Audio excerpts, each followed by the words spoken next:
Hola doctora, ¿cómo le va? ¿Cómo está? Buen día. Buenos días, ¿cómo están? Les Doctora, saludo aquí desde Porto Alegre, saliendo de una guardia. bueno, y con los colores de nuestro país, doctora, porque sé y sabemos que es de una familia paraguaya, familia de médicos, y es un gusto realmente para nosotros tener la posibilidad de compartir con usted. Usted está en Porto Alegre, Brasil, nosotros estamos en Asunción, el programa se llama La Lupa, el canal es Telefuturo. Me acompañan esta mañana la señora Estela Ruiz Díaz, el señor Fito Cabral, son compañeros de todos los sábados, y creo que siempre es oportuno compartir experiencias. Y quiero comenzar con esto para después hablar de usted primero y después hablar de todo lo que están haciendo. Cuando digo hablar de usted, me refiero a esto. La doctora tuvo COVID-19. Es así, durante mi periodo de trabajo en el hospital, desde un inicio nosotros como médicos sabemos todo lo que nos arriesgamos. Y durante este trabajo, siempre con toda la protección, y yo llegué a tener el COVID, fue un día muy duro para mí, el día que recibí el diagnóstico, pero sabía por varias cosas que pasamos y que vemos durante el periodo que trabajo. Entonces, no solo acomete a personas con enfermedades previas. En la semana que yo tuve el diagnóstico, yo había realizado la intubación de una paciente de 30 años, que era una joven mujer de 30 años, era asmática y ella me había pedido que quería continuar viva. Y justo en la semana después de ese diagnóstico y de todo lo que nosotros pasamos, yo tuve una sospecha porque perdí el sentido del olfato. Entonces, como ya sabía más o menos, me dieron el diagnóstico de COVID y pasé 14 días resguardada en el departamento con la ayuda de un hermano que es médico, que también vive aquí en la ciudad de Porto Alegre, que es el que me podía ayudar cuando yo estuve en ese periodo de enfermedad. Yo no le podía ver a nadie, pero él me acercaba las cosas al súper y fue así. Gracias a Dios pasé bien y en 15 días ya volví a trabajar y estamos de nuevo en la lucha en los hospitales. Ahora, doctora, usted está en terapia, en la parte de terapia intensiva. Estaba contando Sí. que había intubado, como dicen ustedes los médicos, a una paciente de 30 años. Pero también quiero que nos relate esta experiencia que tuvo usted con otra persona. Creo que había intubado a una persona, pero creo que ustedes permiten en el Brasil que haya despedida. ¿Cómo es eso? O sea, que el paciente ya tiene, no sé si se dice así, contadas las horas, pero entonces hay una especie de protocolo para que algún familiar pueda visitar a esa persona que está en terapia, doctora. Sí, cada hospital tiene su protocolo. En los dos hospitales donde yo estoy trabajando actualmente, en uno de ellos nosotros hacemos videollamadas a los pacientes. Es un celular que queda dentro de la UTI. Entonces nosotros le avisamos al paciente que va a ser intubado y tenemos el contacto del familiar y le avisamos al hijo, al marido, que su familiar va a ser intubado. Entonces permitimos esa despedida. El día de ayer me tocó eso con una paciente que tenía que ser intubada, entonces nosotros le permitimos hacer una llamada a su familiar avisándole. Las despedidas son muy duras y nosotros estamos partícipes dentro de las despedidas. Y en el otro hospital donde trabajo, que es un hospital privado, donde nosotros tenemos los box, que nosotros decimos son salas cerradas, nosotros tenemos unas radios y unas TVs que entonces ellos consiguen verle a sus familiares. La tecnología le aproxima, ya que ellos no pueden entrar dentro de la sala de sus familiares. Entonces el hospital nos permite esto. La tecnología de tener una videollamada o de tener radios para poder despedirse del familiar antes de la intubación, porque muchos de ellos pueden salir y otros no. Doctora, Pero nos ayuda bastante. perdón, cuando ocurre, por ejemplo, una comunicación, sea telefónica o de la forma que fuere, que significa la despedida porque el paciente va a ser intubado, ustedes tienen posibilidad de escuchar lo que dice el paciente por lo menos, ¿verdad? Sí, cuando es una videollamada podemos escuchar lo que el familiar está diciendo. Ajá. Hay veces que hay una posibilidad de que solo escuche el paciente, pero escuchamos las despedidas y son muy fuertes las despedidas cuando Por son ejemplo, padre e hijo. la comunicación, una mamá que está a punto de ser intubada con un hijo. Creo que vivió una experiencia de ese tipo, doctora, en los últimos días. Ayer viví una experiencia muy fuerte donde la madre se despedía del hijo y fue muy duro, así para todos los que estábamos, los enfermeros, fisioterapeutas que estaban con nosotros dentro de la sala. Entonces a veces nos choca y somos humanos y son fuertes. Como, frases como qué, por ejemplo, cuando una mamá sabe que está en un momento muy difícil y es como una despedida. Ayer le llamaba el nombre del hijo y le decía: mi hijo, te amo mucho, recen, yo voy a ser fuerte, los doctores están haciendo lo posible por mí, pero la paciente se llegó a cansar, entonces no teníamos cómo no intubarle. Muchos piden oraciones, les manifiestan el cariño que sienten. Y es eso, es duro, muy duro eso. Y hay gente también que tiene posibilidad de conseguir el alta, o sea, no todo es negativo, claro. ¿Verdad, doctora? Sí, la paciente, la que te había dicho, la de 30 años, que fue una de las que más me tocó porque fue la paciente más joven que yo intubé por el COVID. Cuando tuvo alta, fue la primera paciente que tuvo alta de nuestra UTI. Entonces fue muy emocionante el día que ella salió, porque el día que ella tuvo alta era el cumpleaños de la hija. Entonces fue un regalo para la hija volver a verle también a la mamá, aunque le veía del lado de afuera. Ella tenía una hija de 11 años. Entonces nosotros tenemos psicólogos también que acompañan a estos pacientes en la UTI. Doctora, Fito te saluda.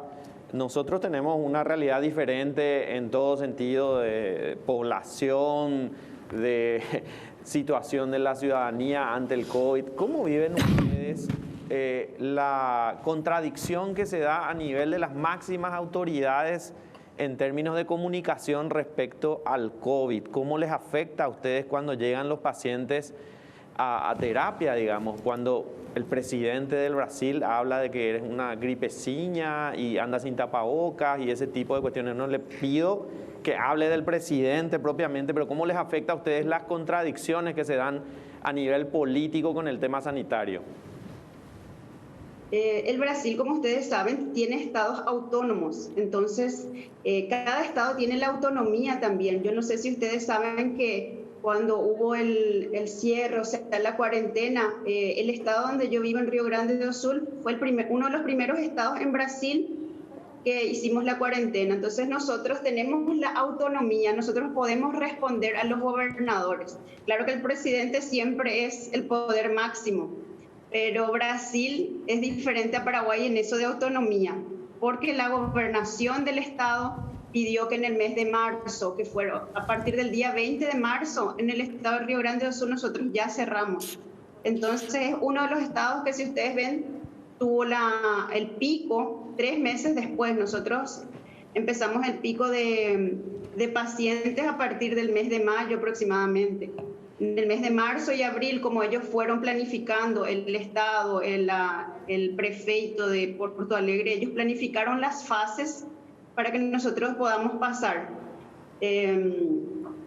Al presidente tiene sus fans, tiene la gente que le apoya, pero hay cosas buenas que también hizo. Yo puedo rescatar que de 650 camas que teníamos en marzo en UTI en la ciudad de Porto Alegre, ahora tenemos 850 camas. En ningún momento hubo paciente que necesitó de UTI que no tenía UTI en esta ciudad. Entonces son datos positivos también que nosotros podemos acatar. La infraestructura, los estados son bien diferentes en Brasil, pero la infraestructura aquí en la ciudad de Porto Alegre, ahora se hizo un trabajo de capitales y es uno de los estados que tuvo mejor recuperación en pacientes graves, tuvimos 70%. Y eso es la suma de varias cosas.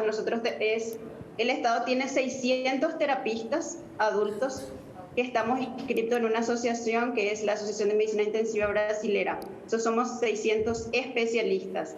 Aparte de eso hay otros médicos que también trabajan en la terapia intensiva. Y el número de especialistas, la infraestructura que tenemos, no solo médicos, sino fisioterapeutas, nutricionistas y psicólogos, bioquímicos, las infraestructuras son bien adecuadas. Doctora, le saluda Estela Ruiz Díaz. Hay una controversia, no solamente en el Brasil, sino también en Estados Unidos y creo que en el mundo, con respecto al medicamento, la hidroxicloroquina que el presidente Bolsonaro había tomado cuando dio positivo el COVID, y Donald Trump en Estados Unidos tomaba como forma preventiva, diríamos. ¿Cuál es la posición de los médicos en Brasil con respecto a este medicamento? Que aquí, por ejemplo, no está permitido. Sí, excepto, el Consejo Federal de Medicina le da libertad. Sí. El Consejo Federal de Medicina da la libertad al médico de recetar el medicamento con consentimiento, con un documento. Yo pertenezco a 2 hospitales donde estamos vinculados a universidades federales y a sociedades científicas, donde nosotros nos regimos a esos protocolos y nosotros no utilizamos la hidroxicloroquina porque uno de los mayores trabajos que fueron publicados en una de las revistas de mayor impacto científico, que es la New England, justamente fue hecho en Brasil y mostró que no hubo diferencia en el uso de hidroxicloroquina en los pacientes en la primera fase. Ajá. No niego que al inicio de la pandemia llegamos a utilizar, pero no se utiliza en los grandes hospitales, en los 2 grandes. Este trabajo que fue hecho con la hidroxicloroquina está el sirio-libanés, el Albert Einstein. De Porto Alegre tenemos el Hospital Muñoz Givento. Entonces son hospitales que tienen referencia internacional y la hidroxicloroquina no está dentro de nuestro protocolo. Pero el médico es libre de recetar, no se le puede también negar al médico si quiere recetar, pero dentro de la UTI no estamos utilizando la hidroxicloroquina. Perdón, Carlos, estaba pensando nomás en las cifras que usted acaba de dar, doctora. Recién estuvimos acá con la doctora Pintos y nos hablaba y nos decía que en Paraguay, en todo el país, tenemos 509 camas de terapia intensiva. Y usted acaba de dar un dato, Paraguay 7 millones de habitantes, no sé cuántos habitantes tiene Porto Alegre, sé que es una de las zonas geográficas más ricas también de Brasil, pero me dice usted, tenemos 650 camas, teníamos, y ahora tenemos 820 creo que dijo. Y hay 600 terapistas solamente en Porto Alegre, y en Paraguay, en todo el país, tenemos 194 intensivistas, ¿verdad? O sea, la diferencia abismal entre un país y una región del Brasil. Pero tenés que tener en cuenta la cantidad de habitantes que tiene Porto Alegre, yo sé, pero por eso le preguntaba a la doctora, ¿verdad? ¿Cuántos habitantes tiene Porto Alegre? El estado de Río Grande do Sul tiene aproximadamente 11 millones de habitantes. El doble que Paraguay, sí. Y Porto Alegre tiene 2 millones. 2 millones. Pero claro, Porto Alegre, como Asunción, tiene su gran Porto Alegre también, que son 4 millones de habitantes. Pero se concentra el mayor número de camas de terapia, se concentra en Porto Alegre. Y los intensivistas, el número que le había dicho, 600, que somos los que hicimos la residencia médica, porque eso también es importante. Aquí este número de médicos que yo le había dicho, 600, son personas que tienen 5 o 6 años de posgrado, de residencia hecha. Doctora, ¿cuánta gente falleció en el estado, en Porto Alegre y en el estado en esta pandemia? Yo tengo el número de Porto Alegre, más o menos son 600, y creo que ronda más o menos 2.500 muertos en el estado de Río Grande do Sul desde el inicio de la pandemia. Tenemos el dato de que Brasil tiene 4 millones de contagiados más o menos, ¿verdad? Sí, 4 millones de contagiados y unos 115.000, 120.000 muertos. ¿Y ustedes la tasa de letalidad más o menos es 3,2. ¿Cuánto es? De letalidad, yo tengo datos del link del Ministerio de Salud, hasta anteayer era 3,2% de letalidad. quedaba más o menos 120.000 muertos ahí en Brasil. Doctora, ahí se hacen los test. ¿Cómo se hace eso, el testeo? El testeo es rápido, tenemos los resultados porque dentro de Porto Alegre ellos eligieron, se escogió hospitales que serían de referencia para el COVID y son 3 grandes hospitales públicos, que es el Hospital Conceicão, el Hospital de Clínicas y la Santa Casa. Entonces cada hospital ya tiene su laboratorio de biología molecular. Yo te hablo de la Santa. Estamos perdiendo esta comunicación con la doctora. Vamos a recuperar. Fíjense, cada laboratorio, cada hospital tiene su laboratorio y lo más pronto posible tienen resultados del testeo que se hace. Habría que ver en cuántos días o en cuántas horas. Exacto, doctora. Usted dice que tienen cada hospital tiene su laboratorio y en cuántas horas entregan el resultado. Hay pacientes que en el día tenemos el resultado y lo máximo que esperamos es 48 horas. En 48 horas tienen los resultados. Pero estamos hablando del método PCR que busca el ADN del virus, que se hace con el hisopado. Es el mismo método que estamos utilizando acá. Un laboratorio biomolecular. Sí, lo que es PCR. Como el hospital está vinculado a una universidad, entonces nosotros tenemos biólogos, tenemos biomédicos y tenemos bioquímicos que están 24 horas más o menos trabajando dentro del hospital. Hasta llegan a hacer guardias nocturnas ellos para poder tener el resultado. Para nosotros, dentro de la terapia intensiva, es muy importante tener los resultados, porque no el manejo siempre va a ser igual al paciente, pero para poder transferir a ese paciente a otra unidad no COVID, para que nosotros podamos recibir a otros pacientes COVID. Entonces, si el paciente está internado en la UTI y el hisopado se realiza de mañana, nosotros para la noche ya tenemos el resultado. Y con ese resultado, si es negativo, conseguimos transferirle al paciente a otra UTI no COVID para poder recibir a otro paciente. Entonces, hay un manejo que es muy rápido porque necesitamos las camas para pacientes con COVID confirmados.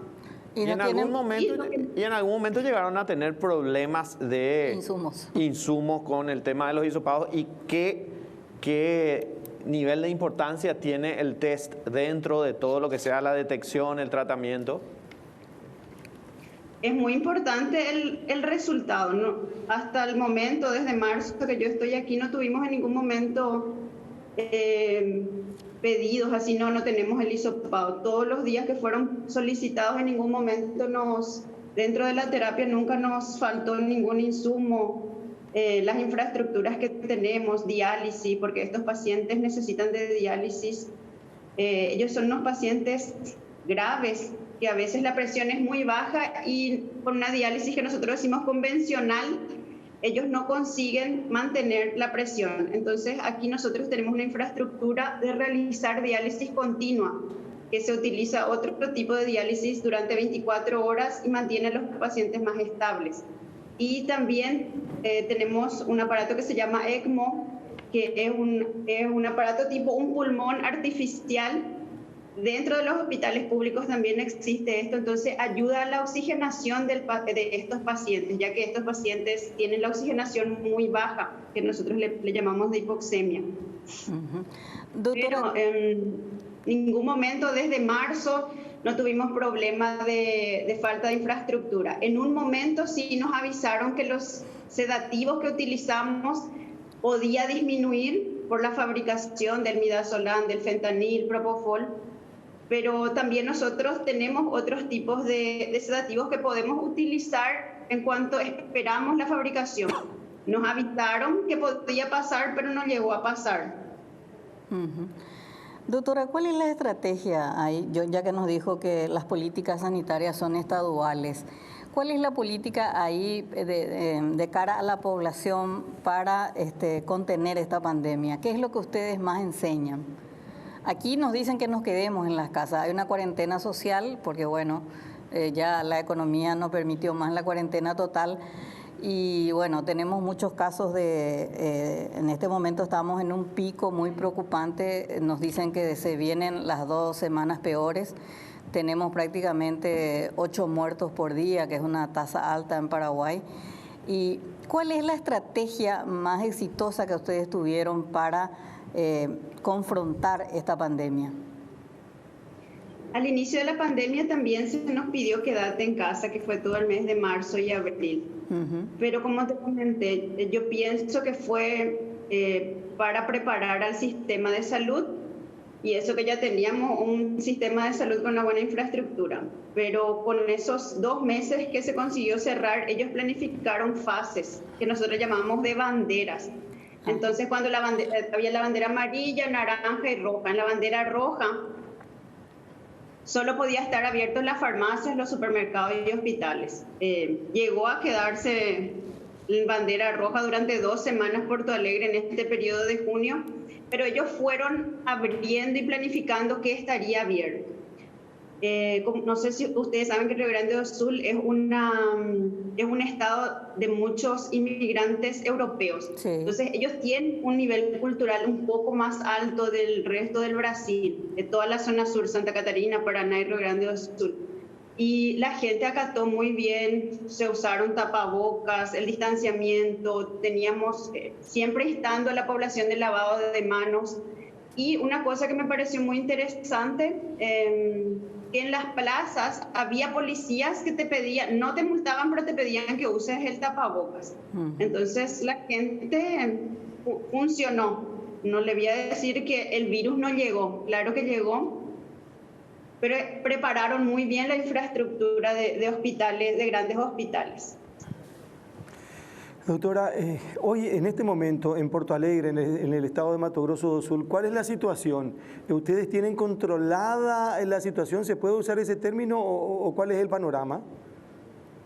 Durante estas 2 últimas semanas fue la primera vez que en los 2 hospitales donde trabajo estamos teniendo camas libres, porque hubo meses que nosotros teníamos un paciente y en las emergencias ya había pacientes esperando para subir. Pero entonces yo lo que puedo decirte de los hospitales que estamos trabajando es que se estabilizó, pero sigue habiendo casos. Pero no llegó a ser como en 3 meses anteriores, donde estaban llenas todas las camas de UTI y ya había un paciente en la emergencia esperando una cama de UTI. Ahora estas 2 últimas semanas hubo una reducción de casos y ahora lo que esperamos es que nuestros pacientes que están en UTI consigan tener su alta, porque eso también es una cosa importante. Nosotros, la recuperación de estos pacientes, porque muchos de ellos necesitan movilizarse, necesitan tener un fisioterapeuta. Es muy importante ahora conseguir el alta de estos pacientes. Son unos pacientes que se gasta bastante el sistema de salud. Con un paciente de UTI ya se gasta mucho, pero pacientes COVID. Dentro de la UTI hacen neumonías bacterianas, que tenemos que usar antibióticos, diálisis, el ECMO y aparte los recursos humanos que están dentro. Claro. Doctora, ¿y qué medicación usan con los internados? ¿Se puede saber eso? Los hospitales tienen su protocolo de uso de medicamentos. Yo no te puedo hablar de los pacientes que no están dentro de la UTI, porque yo soy terapista y solo atiendo en la UTI. En la UTI tenemos medicamentos que científicamente ya están comprobados que ayudan, que es el uso del corticoide. Yo generalmente tengo mucho contacto con los terapistas de Paraguay también. Siempre estamos transfiriendo conocimientos, experiencias. Tengo muchos colegas. Entonces, utilizamos el corticoide y si tiene criterios, se usa la anticoagulación. Y algunos pacientes en los pacientes de UTI siempre se utilizó profilácticamente los medicamentos para anticoagulación. Pero los terapistas tenemos un protocolo, entonces seguimos el protocolo del hospital. Aparte de eso, la ventilación mecánica, porque la ventilación mecánica tiene que ser hecha por un terapista. Es difícil, Es como tener un auto y tu motorista no sabe manejar. Entonces vos necesitas un buen equipamiento y un especialista que sepa también manejar la ventilación mecánica. Hace toda la diferencia tener un especialista en ventilación mecánica dentro de la UTI. Doctora, ¿cuál es el nivel de mortalidad de los pacientes que entran a la terapia intensiva en Porto Alegre? Porque aquí es muy alta. 10 entran y 8 fallecen básicamente. Y hoy la doctora Pinto nos decía que bajó un poquito eso, pero igual sigue siendo alta. 68% que entra a terapia intensiva fallece. ¿Cuál es la experiencia de ustedes?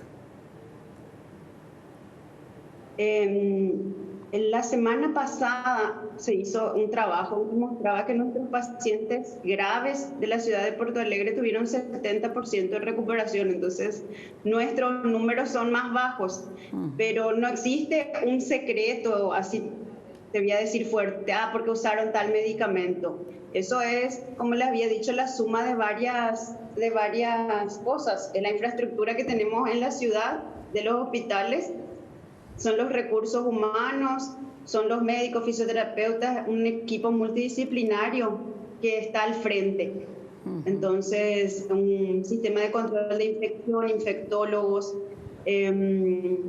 Como comentaba el otro día también, acá en Porto Alegre se vistieron la camiseta y se pusieron las pilas otras especialidades. Aquí también entraron los anestesistas, neumólogos y cardiólogos dentro de las terapias no COVID para poder dejar a los médicos especialistas para que estemos especialmente en las áreas COVID. Entonces, todos se pusieron la camiseta.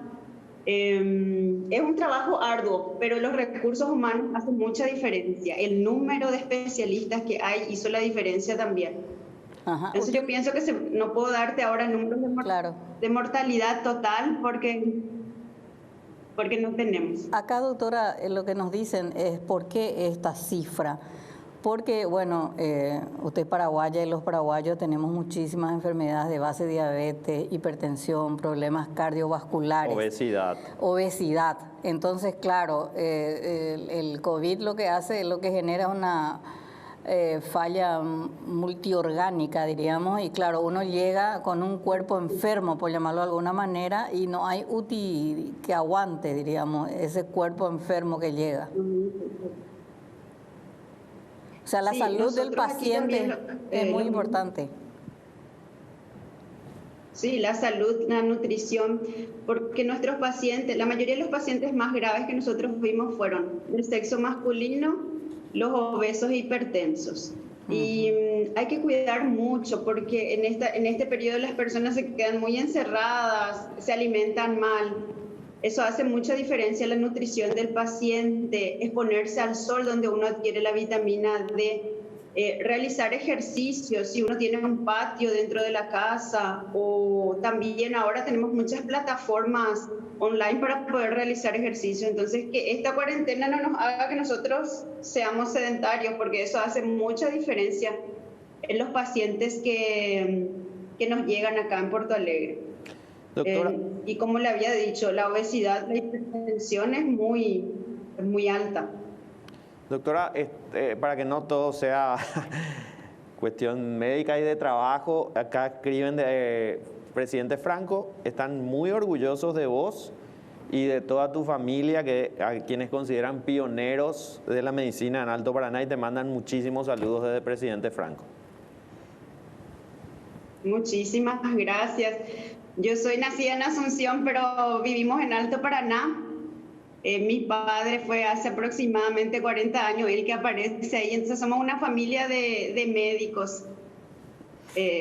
Los que están apareciendo ahí en las fotos son mis hermanos, mi hermana que es odontóloga, y les quiero mostrar que esta es una batalla que estamos así en familia, luchando, y todos desde sus hospitales. Aquí estamos 2 médicos en la ciudad de Porto Alegre, pero mis hermanos, los demás médicos que ahora están en Paraguay, también realizaron su residencia y posgrado aquí en la ciudad de Porto Alegre. También haciendo todo con protección. Tengo un hermano traumatólogo, un hermano cirujano, un hermano urólogo, un hermano que está haciendo la residencia en Asunción. Mi padre es cirujano y mi mamá es la que administra la casa y nos da la fuerza Me imagino Es los cierto. asados los domingos. Hablan de los pacientes seguramente, ¿verdad? Sí, mi paciente, pero es muy importante también hablar porque cada uno da su experiencia de parte de lo que tiene para mostrar. ¿Sabe qué, doctora? Ya que estamos en esto, me escribe un amigo en común, el señor Alcidio da Silva, y destaca lo de don Julio, que es padre de la doctora Julio Cascán, médico de cabecera, me dice. Saluda a la doctora Diana, a su papá Julio, a toda la familia. Es una familia comprometida con la salud. Y yo me pregunto, ¿por qué Diana, profesional médica, con estas características y con esta capacidad, está en el Brasil y no está en el Paraguay?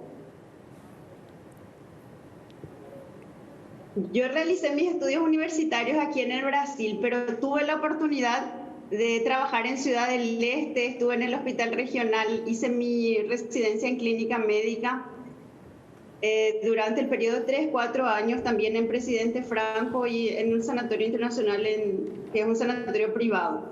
La oportunidad fue de salir a hacer terapia intensiva. Yo volví al Brasil para realizar mis estudios. La idea al principio era volver a Paraguay, pero aquí me ofrecieron una infraestructura creo que mejor y también la docencia, que es muy importante dentro de la terapia intensiva. El Hospital de la Santa Casa tiene un hospital que se dedica solo a trasplantes, se realiza trasplante de todos los órganos, entonces me acabaron contratando y yo pienso que soy bastante útil, pero también mi idea ahora durante la pandemia, que quiero hasta comentarles, yo quiero ir a ayudar a Paraguay. Ya pedí el mes de octubre para poder, si el Ministerio de Salud permite, yo quisiera ir a pasar un poco de mi experiencia. Desde que empezó la pandemia, en nuestros hospitales ya atendieron más de 4.000 casos de COVID. Dentro de la UTI ya he visto más de 200 pacientes, entonces yo pienso que como paraguaya yo quiero ir a ayudar a mi país porque estoy sintiendo que están necesitando recursos humanos y yo como paraguaya en este momento que es una guerra quiero estar con ustedes, quiero ir a dar mi grano de arena. Claro que con todo respeto de mis compañeros y si el Ministerio de Salud así lo quisiera, yo quiero estar en el mes de octubre, porque aquí también yo tengo un contrato de trabajo donde no puedo abandonar porque hago parte de un equipo, entonces ellos también me necesitan, pero ya adelanté en mi trabajo que mi país me necesita en estos momentos. Yo no puedo decir que no. Era mi siguiente pregunta, doctora, si no la convocaron desde el Ministerio de Salud, porque yo supongo que ellos tendrán una lista de los médicos que están en distintas partes del mundo y sobre todo usted, que es terapista, ¿verdad? Que es lo que más se necesita hoy en Paraguay. Sí, en estos momentos vale oro tener un terapista en Paraguay. Sí. Y yo estoy muy orgullosa también de los terapistas de Paraguay porque ellos mojan la camiseta, yo estoy viendo cómo ellos están dando con todo. También veo que aumentó mucho el número de camas. En la época que yo trabajé en Ciudad del Este, en la UTI del Hospital Regional, teníamos solo 5 camas de UTI en el año 2010. Imagínense lo que es 5 camas. Sí, no, nada. Doctora, ¿cuándo solicitó al Ministerio de Salud su deseo de venir? Yo estaba hablando hace 2 semanas con los directores de Ciudad del Este, pero ahora lo estoy haciendo públicamente. Ajá. Creo que me están escuchando. Seguro. Bueno, doctora, qué gusto poder compartir con... Hay una pregunta, discúlpame, Carlos, que a vos te afecta, porque, doctora, acá un colega tuyo, neurólogo, famoso en Twitter, quiere saber y quiere que digas de qué equipo sos en Paraguay. Pues mañana se juega el Superclásico. Soy de Cerro Porteño. No podía ser de otra manera. De Cerro Porteño. Así es. Bueno, doctora, un gusto realmente poder compartir con usted. Tenemos profesionales médicos en el mundo. Posiblemente no tengamos muchos, pero podemos hablar con mucha satisfacción y con mucho gusto. Tenemos la oportunidad de conocerle esta mañana, pero y sobre todo con esa capacidad enorme de decir quiero ir a ayudar a mi país y eso cualquiera no lo hace, ¿verdad? Entonces, Realmente un gusto poder compartir con usted. Un saludo a toda la familia. Gracias por estar en La Lupa, por estar en Telefuturo. La experiencia que está viviendo usted en Porto Alegre y la experiencia que vivimos en el mundo es realmente, yo creo que eso no nos enseñaron nunca. En la profesión que fuere nadie nos dijo que íbamos a tener un momento para vivir en estas condiciones. A los médicos no le dijeron, ni menos nos van a decir a nosotros que no somos médicos y que no somos profesionales de la salud. Así que, doctora, un placer realmente desde Asunción. Un abrazo enorme. Estamos mirando fotografías que tienen que ver con todo lo que hace al lugar donde usted trabaja, cómo trabajan, y bueno, toda esa experiencia y esa calidad, ojalá que alguna vez también pueda venir a brindar acá a sus compatriotas, doctora. Sí, y ahí como les muestro en la foto, está el Señor que siempre nos ayuda, y yo pienso que yo como tengo una religión y siempre, antes de verle a un paciente, no se olviden de rezar, de llegar a su lugar de trabajo en el hospital, pedir al Señor que nos ilumine y que nos dé lo mejor para que nosotros podamos dar a nuestros pacientes, porque Él no nos escucha, Él sabe lo que nosotros sufrimos, sabe que cada paciente es el amor de alguien. Entonces, miremosle a ellos con ojos de prójimo y de hermanos y cuidémoslos como si fueran nuestros hermanos. Gracias. Por favor, doctora, muchísimas gracias, mucha fuerza. Muy amable. Hasta luego. Adiós, hasta luego. Bien.